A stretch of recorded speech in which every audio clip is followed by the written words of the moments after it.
So welcome back to the channel. और आज हम करने वाले हैं कॉमर्स फाइनेंस फॉर एवरीवन के यूनिट 2 का लेसन 2, जिसका नाम है finance from bank and electronic banks, कि हम कैसे फाइनेंस लेते हैं बैंक से और इलेक्ट्रॉनिक बैंक से। तो सबसे पहले ये समझते हैं कि बैंक इकोनॉमी के हर लेवल को फंड करता है, इंडिविजुअल से लेके लार्ज कोऑपरेटिव तक। इस लेसन में हम बिजनेस फाइनेंस के ऑप्शंस, एग्रीकल्चर लोन्स के रेट्स, मॉडर्न बैंकिंग टेक्निक्स और कंप्लेंट फाइलिंग प्रोसेस को डिटेल में समझेंगे। तो सबसे पहले समझते हैं फाइनेंस फॉर बिजनेसेस होता क्या है। तो इसमें सबसे पहले आता है आपका माइक्रो फाइनेंस। माइक्रो फाइनेंस मतलब बहुत कम फाइनेंस, ऐसे स्मॉल बिजनेसेस जिनके लिए फाइनेंस बैंक तक एक्सेस नहीं हो पाता। It is for small business that are not able to access bank. ऐसे स्मॉल बिजनेसेस जो बैंक तक एक्सेस नहीं कर पाते, जिनका एम होता है सेल्फ सफिशिएंसी और सेल्फ डिपेंडेंस का। ठीक है, तो ऐसे लोगों के लिए मुद्रा स्कीम निकाली गई है, नॉन फार्म सेक्टर। तो मुद्रा स्कीम क्या होता है, इसमें शिशु 50,000 से ऊपर तक का, किशोर 50,000 से 5 लाख तक का, और तरुण जिसमें 5 लाख से 10 लाख तक का लोन हमें मिल सकता है, फाइनेंस अवेलेबल हो सकता है। अगला है आपका बैंक ओवरड्राफ्ट। बैंक ओवरड्राफ्ट मतलब कि इमरजेंसी फंड के लिए हम ले सकते हैं। अगर हमें इमरजेंसी फंड चाहिए तो उसमें हम यूज़ कर सकते हैं। फास्ट एंड लो डॉक्यूमेंटेशन भी होता है इसमें, अनसिक्योर्ड लोन होता है। और इसके टाइप क्या होता है, ऑथराइज्ड बैंक ओवरड्राफ्ट, ठीक है, जिसको ओवरड्राफ्ट कहते हैं, अनऑथराइज्ड बैंक ओवरड्राफ्ट। जिसमें एग्रीमेंट होता है ऑथराइज्ड में, और अनऑथराइज्ड में कोई भी एग्रीमेंट नहीं होता।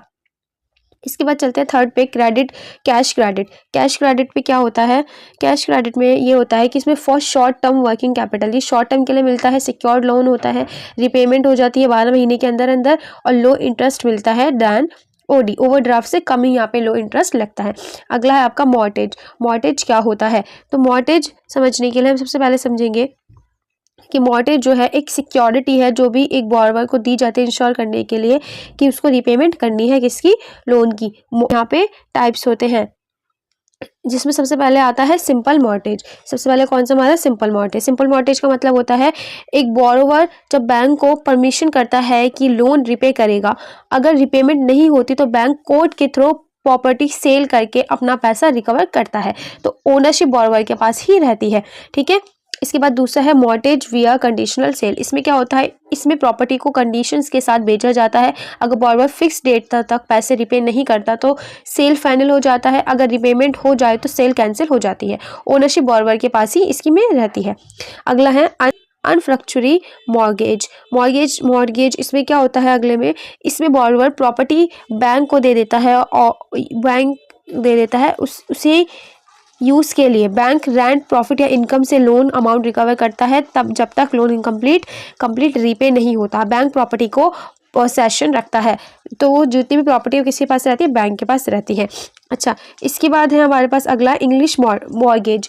इंग्लिश मॉर्गेज क्या होता है, इसके अंदर बॉर्वर को एक फिक्स डेट तक लोन रिपे करने की लीगल प्रॉमिस होता है।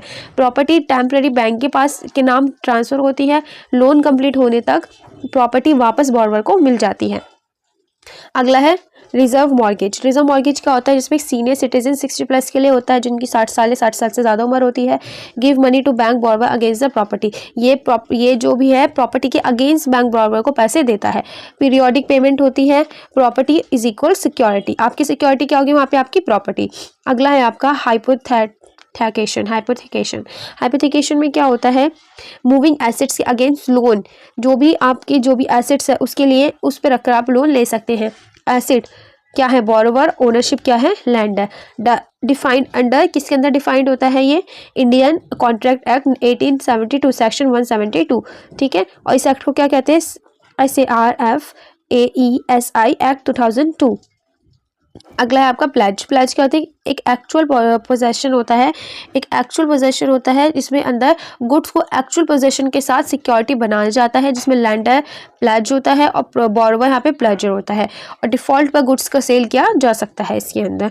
अगला है पॉपुलर लोन्स पर। जो पॉपुलर लोन्स है वो क्या है, यहाँ पे पॉपुलर लोन जैसे क्रॉप लोन हो गया, ट्रैक्टर लोन हो गया, सोलर पंप लोन हो गया, गोल्ड प्लेज क्रॉप लोन हो गया, डेयरी पोल्ट्री प्लांटेशन लोन हो गया। तो ये सब क्या है, पॉपुलर लोन है जो काफ़ी फेमस है। अगला है SBI इंटरेस्ट। SBI किस तरीके से इंटरेस्ट लगाता है, क्रॉप लोन अगेंस्ट गोल्ड 7.25% इसमें लोन लगता है, ट्रैक्टर लोन पे 10 से 10.6% लोन लगता है, मुद्रा पे 9.75 इंटरेस्ट लगता है। अगला है new technologies and initiatives in banking. कौन कौन सी नई टेक्नोलॉजीज और इनिशिएटिव्स आए हैं बैंक में, कैशलेस बैंकिंग। सबसे पहले कौन सा आया है, कैशलेस बैंकिंग, जिसमें डेबिट एंड क्रेडिट कार्ड होता है, USSD यानी नो स्मार्टफोन नीडेड, इसमें कोई भी स्मार्टफोन की ज़रूरत नहीं पड़ती। अगला है QR कोड पेमेंट की, QR कोड से पेमेंट आराम से हो जाती है। लास्ट आपका मोबाइल वॉलेट, अब तो मोबाइल वॉलेट जैसे ऐप भी आ गए हैं तो इससे भी आप पेमेंट कर सकते हैं।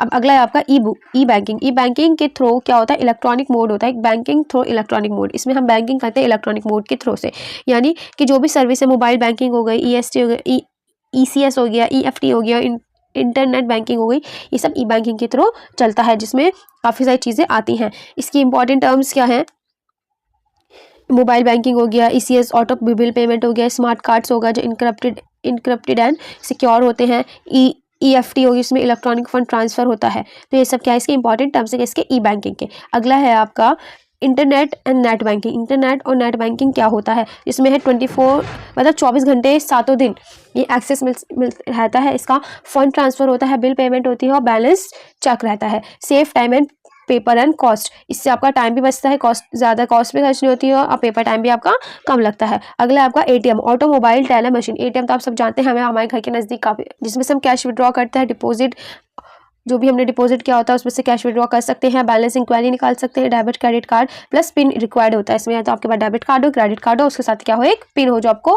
बैंक से ही मिलता है।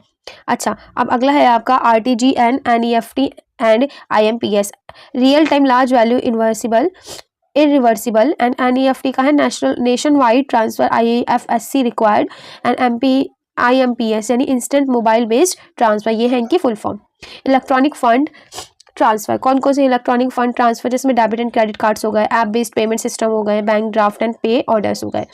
अगला है आपका हैंडलिंग बैंक्स कंप्लेंट, कि किस तरीके से बैंक कंप्लेंट्स को हैंडल किया जाए। इंट्रोड्यूस बाय RBI इन 1995, ये कब बना था, 1995 में किसने इंट्रोड्यूस करवाया था, RBI ने, रिजर्व बैंक ऑफ इंडिया ने।